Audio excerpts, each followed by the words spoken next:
guys, Tyler here for the channel today. Gonna go through the lighting setup that I have installed in the trailer.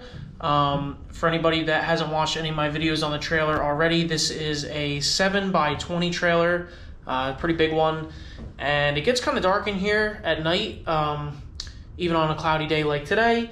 It gets real dark when you have all the doors closed up, so I went ahead and installed some lights in it.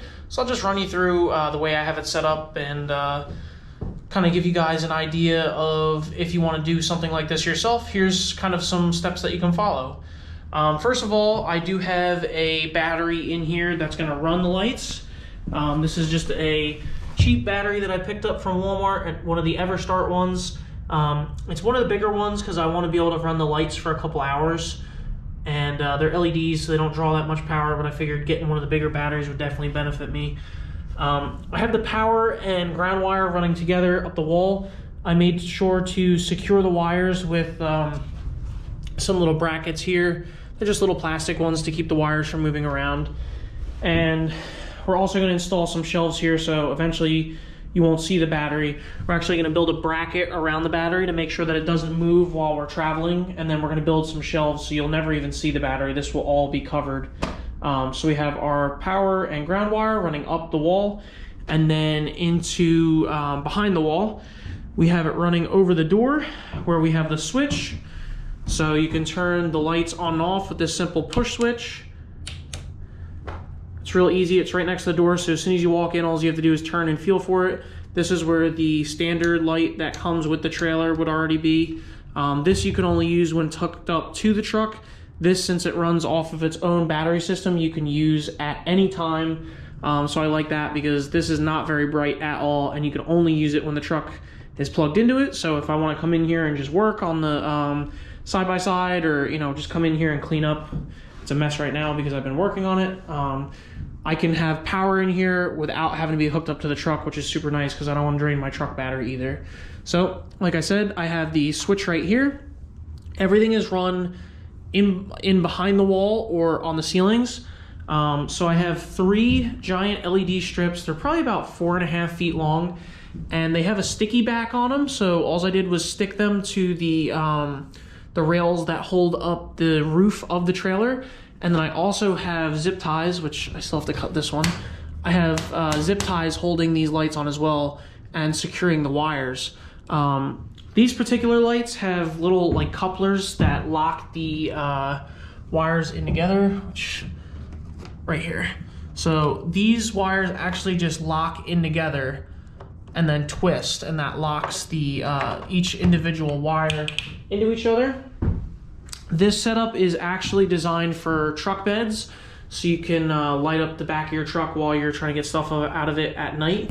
But I figured it's a perfect setup for the trailer because you have 3 really long LED strips, and I wanted to make sure that they were LED so they didn't draw too much power from the battery. I have the box over here. The company that makes this is NI Light. I'll put a link in the description so you guys can grab this one if you want. The only thing that I didn't like about this kit, I was kind of hoping that the lights, the way that they connect, like I said, they have those twist locks.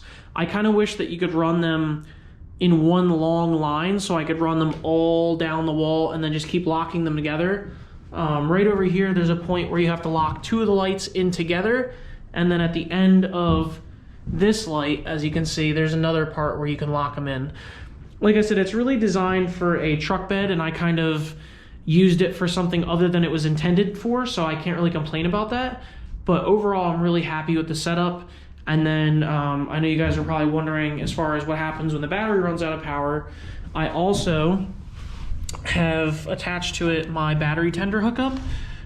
So all the wires are just bolted down onto the battery. And then this is a battery tender hookup. So all I have to do when the battery is running low is hook it up to a battery tender overnight, and it'll charge the battery all the way up to 100%. So basically what I'm going to do is the night before I go camping, or I take the trailer out to go out with side-by-side, I'll just charge the battery overnight the night before. That way when I get up in the morning and go to take the trailer out, the battery will be fully charged. And I would imagine with these strip lights, they don't use a lot of power. I'll probably get about maybe 12 hours of full light like they are right now, and then I would have to hook it back up and charge it again, but I'll probably never need 12 hours of continuous light. But yeah, so that's pretty much the setup. Like I said, I have the nice switch setup. Everything is all, you know, tucked away. It looks very professional in my opinion. Like I said, this just has to be covered up, but not a big deal. And yeah, the trailer is coming out really nicely. This was a big step for me to have the lighting in here so I can work on it. I've been working with 2 just spotlights for now, but yeah, it's really come out nicely. So if you guys have any questions on the setup that I did with the lights, the brand, like I said, I'm going to drop it down below. But if you have any questions about the wiring, where I got the lights, anything like that, go ahead and drop it down in the comment section below. I'm very good about answering questions when it comes to these DIY videos. And like I said, this is part of the build series that I'm doing on this trailer. Next, we'll put up a video of us building the shelf kit that we're going to do over there to hide the battery and hold some of the straps for the side-by-side and some of the other stuff. And we'll definitely be doing more with this trailer. This is video number 3. There's probably gonna be about 5 or 6 of these videos. Next, I have to do the tracks, which are gonna go on the floor, that we're gonna use to lock the side-by-side in so it doesn't roll around while we're transporting it. So that'll be the next video. So stay tuned, guys. I really appreciate your support. Like I said, if you have any questions at all, drop them down below. Thanks for watching. Don't forget to hit that like button and subscribe for more. Thanks. Have a great day.